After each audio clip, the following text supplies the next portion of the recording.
Hola, estoy una vez más grabando para mi canal de YouTube. Mi nombre es Álvaro Castillo y quiero darle las gracias por reproducir este video. Este nuevo video se llama Jueces Delincuentes. Este video es inspirado en un video en YouTube que ha subido Radio Bio Bio, que terminó en una denuncia multimillonaria de $1.000.000 en contra de un periodista que se llama Tomás Mossati. Quiero contar la historia, pero antes quiero decirles que yo no pertenezco a ningún partido político. Mis reportajes son siempre en la perspectiva de un hombre que cree y ama a Cristo Jesús y que tiene amor por la patria. También quiero pedirles que si a usted le gusta este video, lo comparta. Nosotros no tenemos la misma dimensión que tienen los canales de transmisión masiva. Por eso es que nosotros necesitamos, para llegar con nuestra información, que usted lo comparta. Esto es lo que los canales televisivos no le muestran ni le cuentan a usted. Siguiendo con el tema, quiero decirles que todo este revuelo ha sido causado por unos participantes del Poder Judicial que demandaron a Mossati por haber difundido información que es completamente verídica, como lo que es la corrupción en el Poder Judicial, que es un secreto a voces que todo el mundo sabe, pero que al ser dicho por un periodista tan importante, tan connotado de la Radio Bio Bio, se llama Tomás Mossati. En este video él denuncia muchas de las corrupciones con nombres y apellidos, de las corrupciones que hoy día tenemos en el Poder Judicial. Una de las cosas más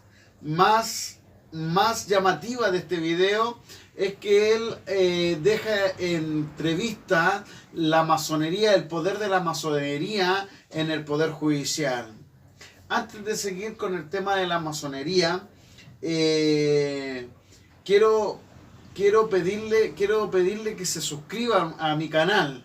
En YouTube al lado hay un cuadradito chiquitito que dice suscribir. Usted lo aprieta y ya está suscrito. También está la campanilla. La campanilla usted la toca y también cada vez que yo suba un video a YouTube le llegará a su celular. Le pido una vez más que los comparta. Quiero seguir con el asunto de la masonería. La masonería es otra religión más. Ellos se hacen llamar hermandad y cosas así, pero no es más que una religión satánica.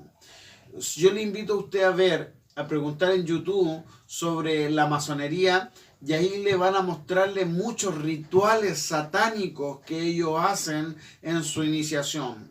Quiero contarle algo muy importante, pero le pido que se lo grabe en su cabeza. Es que el 0,001% de la población practica la masonería. Sin embargo, usted va al Poder Judicial y todos son masones, por lo menos la gran mayoría. Si usted va a los canales televisivos, la gran mayoría son masones.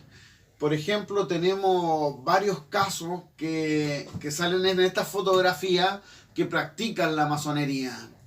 Y también es importante saber que rectores de universidades, el colegio médico, los médicos son masones.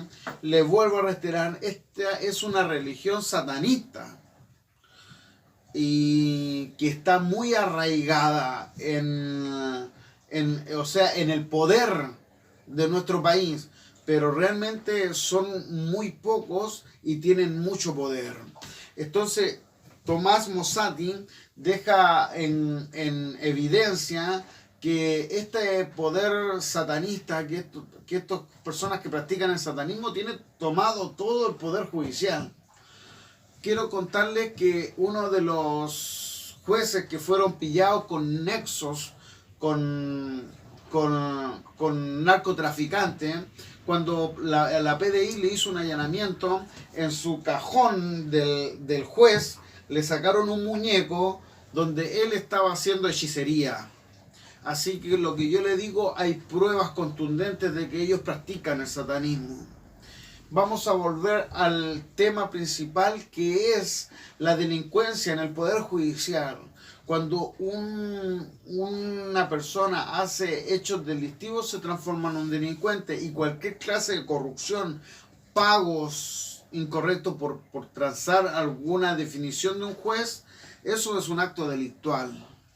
Resulta que acá Mossati dice que los jueces son baratos, que pueden llegar a costar solamente 1 millón de pesos, que es una suma que muchos narcotraficantes tienen sin problema. Quería mostrar ante la audiencia de mi canal esta clase de corrupción tan importante. Quiero contarles una anécdota que también es importante. Por ejemplo, hace muy poco atrás, en un dictamen ridículo, se llevó preso y se encarceló a el temucano, Tito Fernández se llama él, solamente con las presiones de los canales televisivos. Solamente porque los matinales de los canales televisivos presionaban con que este hombre había abusado de 4 mujeres, que resulta que él las había invitado a un motel. Estas mujeres eran mayor de edad, arriba de los 30 años, y fueron al motel, y según ellas decían que ellas no sabían a lo que iban a un motel. Es ridículo. Pero sin embargo los jueces encontraron que ellas decían la verdad, que ellas no sabían a lo que se va a un motel. Quiero contarles que, porque yo les cuento esta historia. ¿Por qué? Porque fueron los periodistas multimillonarios que tenemos en los canales televisivos masivos los que presionaron para que el Tito Fernández se fuera preso. Así también estos periodistas multimillonarios, que son los que tenemos en nuestros canales televisivos porque son multimillonarios, ellos no atacan al Poder Judicial. Entonces, por eso yo creo que el Poder Judicial es condesciente y muy placentero a darle darle lo que ellos quieren a los periodistas. Porque o si no, los periodistas lo amenazan con sacar sus trapitos sucios al sol. Es por eso que la presión de los periodistas fue tan fundamental en que la jueza llegara a mandar a encarcelar a Tito el Temucano. Bueno, le cuento yo esto porque esto es lo que yo creo. Esto es lo que yo creo en ese sentido del Temucano. Quiero dejarlos con el video. Antes de dejarlos con el video, quiero decirles que deseo de todo mi corazón que Dios le bendiga a todas las personas que están. Pedirle que sigan orando a las personas cristianas. También pedirle a las personas que creen en Cristo Jesús como Salvador que tomen valor y se presenten y tomen puesto público. Es la única salvación que tiene nuestro país, porque realmente la mayoría de los puestos públicos están tomados por la masonería, una religión satánica. La única manera de que eso cambie es que las personas que creen en Cristo Jesús se postulen para los puestos públicos que nuestra sociedad los necesita. Bueno, Dios le bendiga, Dios le guarde, siga orando por nuestro país y que Dios le bendiga.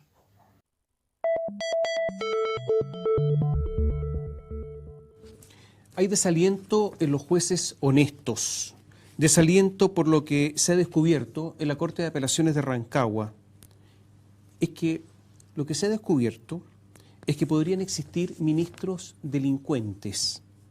El asunto es que un juez, un ministro de la Corte de Apelaciones, es un magistrado que ha pasado por todos los filtros, que tiene una larga carrera, que puede ser además un postulante a la Corte Suprema. Es el caso de los que hablamos, que han sido calificados, por ejemplo, con nota 6,8, al menos uno de ellos. O sea, son excelentes. ¿Jueces delincuentes?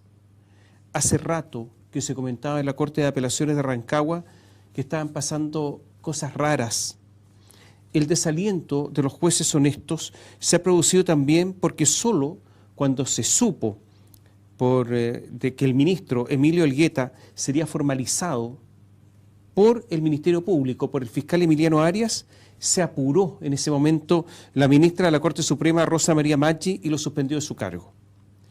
Si no hubiese habido este anuncio de que iba a ser formalizado, ¿se habría apurado la Corte Suprema o lo habría suspendido del cargo? Bueno, el asunto es que muchos sospechan que no. O sea que la Corte Suprema no se mueve ni siquiera ante evidencias de que hay jueces corruptos. A los ministros Emilio Elgueta, Marcelo Vázquez y Marcelo Albornoz los une no solamente la amistad, los une la masonería, o sea, son hermanos. Los une también, como reveló CIPER, la debilidad por un médico. Este doctor se llama Luis Arenas. ¿Quién es Luis Arenas? Un médico que vendía a destajo fármacos con fentermina. Se venden con los nombres de fantasía Centis y El Venir. Es un psicotrópico. Se vende con receta. Mira, en 2012 se vendían 8.000 cajas en el país al año. 2 años después se estaban vendiendo 410.000. De 8.000 a 410.000. ¿Qué pasaba? Bueno, que había tráfico justamente de estos psicotrópicos. Entonces, el ministro de Salud restringió la entrega de talonarios, un talonario mensual por cada médico. ¿Qué hacía el doctor Arenas? Entregaba recetas a conocidos, compraban y después las vendían, ¿saben dónde? En páginas web, por internet. Tenían todo un tráfico. Bueno, resulta que con esta medida del Ministerio de Salud de entregar solamente un talonario por médico al mes, se acabó el negocio. Entonces, ¿qué hizo el médico Arenas? Luis Arenas presentó un recurso de protección ante la Corte de Apelaciones de Rancagua y, usted lo adivinó, seguramente ganó, porque ahí están sus amigos. Entonces, nuevamente vendió psicotrópicos a destajo. Se me olvida algo. En 2018, este mismo médico fue condenado como autor del delito de tráfico de psicotrópicos, o sea, lo habían condenado. El ministro Emilio Elgueta lo pillaron. ¿Y cómo lo pillaron? Le grabaron conversaciones. ¿Con quién estaban estas conversaciones? Con el doctor Arenas, con su amigo, médico de cabecera. Y no hablaban de enfermedades, no. Hablaban de cómo iba el asunto en la Corte. Y habla del otro ministro, Marcelo Albornoz. Son todos amigos. Hablaban de todos los ministros y cómo estaba yendo su asunto en la Corte. También el doctor Arenas lo pillaron emitiendo además miles de licencias falsas. El juez amigo, Albornoz, recibió más un préstamo cuando era juez de garantía del médico. También los jueces Emilio Elgueta y Marcelo Vázquez son amigos de otra persona, de una banda. Sí, una banda, no de música, de una banda de narcotraficantes. La lidera La Choclo. ¿Qué tiene que ver todo esto? Bueno, resulta que un sobrino de La Choclo había tenido un problemita, entonces estaba preso. Problemita con narcotráfico. Hubo un arreglo con los magistrados para que saliera en libertad. Y son magistrados baratos. ¿Sabe cuánto cuesta que salga en libertad el sobrino de La Choclo? 1.000.000 de pesos. Con 1.000.000 de pesos se van libres. O sea, el asunto o la movida cuesta poco en la Corte de Apelaciones de Rancagua. Hoy la ministra Rosa María Maggi formuló cargos contra Emilio Elgueta y Marcelo Vázquez, 2 ministros. Desgraciadamente, eso sí, no suspendió al ministro Vázquez de sus funciones. La noche se vendría también para el ministro Marcelo Albornoz, también estaría siendo investigado. También para el juez del Juzgado de Garantía de Rancagua, Gianni Libretti. Este Gianni Libretti, este juez, depositó en la cuenta de Elgueta dinero poco después de ser nombrado en su tribunal. No sabemos por qué, pero también está siendo investigado ese señor. Elgueta tiene además otras historias. Ha sido acusado de violencia intrafamiliar. Intervino en una causa contra su cónyuge, tráfico de influencias. Otra mujer lo denunció por acoso y hostigamiento. Ahora, todos estos antecedentes constaban en la Corte Suprema, pero la Corte Suprema nada había hecho prácticamente en contra de él. Elgueta y el ministro Marcelo Albornoz fueron los que dirigieron además la campaña del exministro de Justicia de Michelle Bachelet, Jaime Campos, cuando él quiso ser gran maestro de la Logia de Chile. Están todos relacionados. Imagínense, ellos, jefes de campaña, los ministros del ministro de Justicia, todos son masones y por lo tanto aquí ha habido una gran protección. Todos son poderosos y además son hombres no solamente de ese sector de la masonería, sino que del todopoderoso senador Juan Pablo Letelier. A propósito, ¿qué habrá hablado Juan Pablo Letelier en reunión reciente con el fiscal nacional Jorge Abbott? Dejamos la pregunta planteada. ¿Y por qué dejamos la pregunta planteada? Porque ya hace algunos meses el senador Letelier había hecho lobby en favor de sus amigos ministros ante la investigación que llevaba en ese tiempo ya el fiscal Emiliano Arias. Sí, ocurre que se había reunido con el fiscal Jorge Abbott para manifestarle su preocupación por estas diferencias que tenían los ministros con el fiscal Emiliano Arias. Diferencias, es decir, un eufemismo, por la investigación que llevaba Emiliano Arias. ¿Qué hace el senador Letelier defendiendo a ministros corruptos? ¿Qué hace el Partido Socialista que una vez más permanece en silencio ante estas actividades del senador Letelier? Otro dato, en 11 oportunidades el ministro Elgueta firmó el nombramiento de la hija de su amigo, el ministro Marcelo Vázquez, en tribunales, en beneficio de Carla Vázquez. 3 días después de la reunión de Letelier con Abbott, se cambió al fiscal que llevaba la investigación justamente por estos nombramientos de la hija del ministro Vázquez. Todo empieza a calzar. Usted puede decir, bueno, es una casualidad. Créalo, si usted quiere. La Corte de Apelaciones de Rancagua, el año pasado, sobreseyó a Sebastián Dávalos en la arista principal del caso Cabal, lo cuenta Zipper. Bueno, ¿quiénes estaban en la sala? Usted puede adivinar, los ministros Elgueta y Marcelo Vázquez. Entre paréntesis, Elgueta se autodefine de izquierda. Elgueta, además, reconoció en una entrevista en el diario El Mercurio, se quejó que él había llevado al fiscal Emiliano Arias, que lo estaba investigando. Que cómo lo investiga él si él lo llevó a Rancagua. Y que lo había llevado a Rancagua por tráfico de influencia, lo reconoce. Y dijo que había recibido un llamado de arriba, tal cual así lo dice, de arriba, para nombrar o para que se nombrara al fiscal Arias. O sea, es simplemente este ministro un sinvergüenza, Elgueta. El secretario de la Corte de Apelaciones de Rancagua también está siendo investigado. Pero esto no puede ser sino más que la punta de un iceberg. O sea, podría haber otras cortes de apelaciones con las mismas prácticas.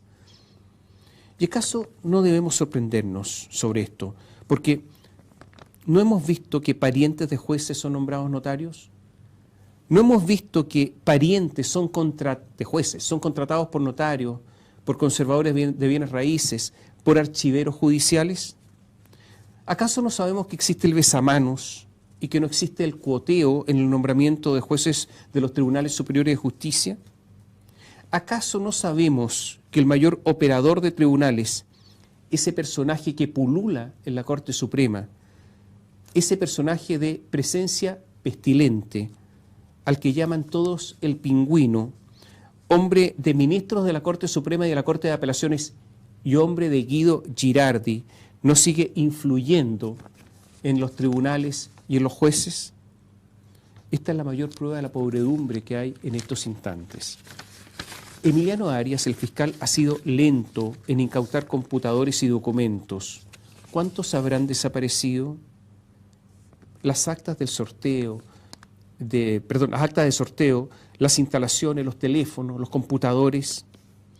Los jueces que han declarado en el sumario, porque resulta que ahora, como están siendo investigados, estos magistrados van a poder conocer los antecedentes del sumario. Y como los van a poder conocer, van a saber qué jueces y qué funcionarios judiciales han declarado en su contra. Y ellos están aterrorizados, porque estos ministros, Vázquez y Albornoz, son poderosos, tienen redes y pueden tomar venganza. Por eso en los tribunales hay desazón y también miedo. Alguien me recuerda hace un ratito este lema, estas frasecitas que se pronuncian mucho en tribunales. Sé juez para favorecer a los amigos, perjudicar a los enemigos y hacer justicia a los demás. Ya sabe, lo que a usted le puede ocurrir si es considerado enemigo.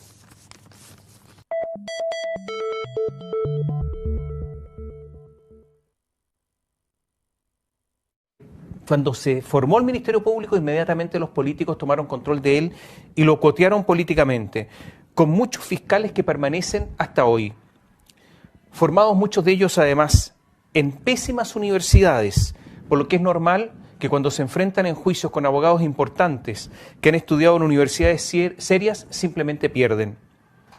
Esto es un asunto que se conoce en los tribunales.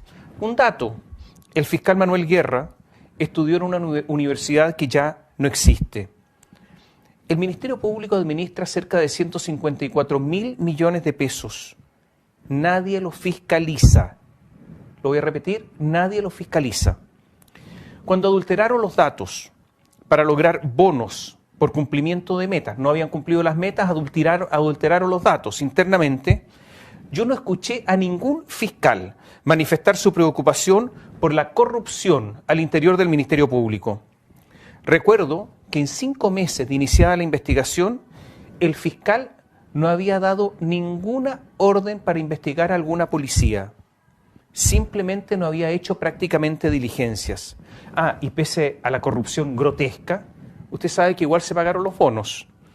Un organismo que tolera la corrupción en su interior difícilmente va a investigar la corrupción en otros. Últimamente han sucedido otros casos gravísimos. Existe en el Ministerio Público la instrucción de cerrar rápidamente las investigaciones por los delitos menos complejos para dar prioridad a investigar los delitos más complejos. ¿Sabe usted lo que hicieron en la Fiscalía de Copiapó? Recalificaban los delitos. Delitos complejos, entonces estaban en un escritorio y los recalificaban, de manera de cerrarlos rápidamente y cumplir con las metas. Le voy a dar un ejemplo. Robaban en un local comercial, rompían los vidrios, se llevaban todo, robaban en un local comercial. Lo que en un principio era un robo en lugar no habitado, porque lo habían robado durante la noche, se transformaba en daño. Y el daño no es un delito grave y por lo tanto lo cerraron y servía para cumplir la meta. Esto fue una política. Eso es corrupción.